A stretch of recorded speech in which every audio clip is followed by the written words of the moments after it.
নমস্কার, কেমন আছেন সবাই? অনেক দিন পরে আমরা একটা রাইডে যাচ্ছি, আমতা টু পুরী। রাইডে যাওয়ার জন্য আমরা কি কি জিনিস ক্যারি করছি ওটাই আপনাদের এই ভিডিওর মাধ্যমে দেখাবো। প্রথমেই রয়েছে আমার রয়্যাল এনফিল্ড ক্লাসিক 350 চাবি, তার পাশেই আছে আমার হ্যান্ড গ্লাভস, আর এইদিকে আছে আমার ব্যাগ, আর এইদিকে আছে মাইক্রোফোন, এদিকে আছে আমার ড্রাইভিং লাইসেন্স, গাড়ির ব্লু বুক, আর এদিকে আছে আমার ডিজিআই অ্যাকশন 2, আর এদিকে আছে পায়ের সেফটি গার্ড, তার পাশেই আছে আমার স্টিল বার্ডের হেলমেট, এটা হচ্ছে আমার বউয়ের হেলমেট, আর এদিকে আছে আমার টি শার্ট আর প্যান্ট, ওটা আমি পরে যাব। আর এর পাশেই আছে পাওয়ার ব্যাংক, একটা ব্লুটুথ স্পিকার, এটা হচ্ছে মিনি ওভেন, এটা আমার বউ ফ্লিপকার্ট দিয়ে নিয়েছে, এটাও আমরা ক্যারি করছি, ওর সাথে লাগবে এই সিলিন্ডারটা।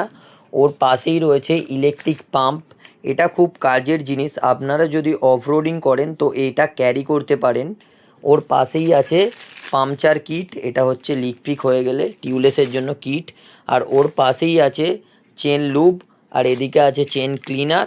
এগুলো তো খুবই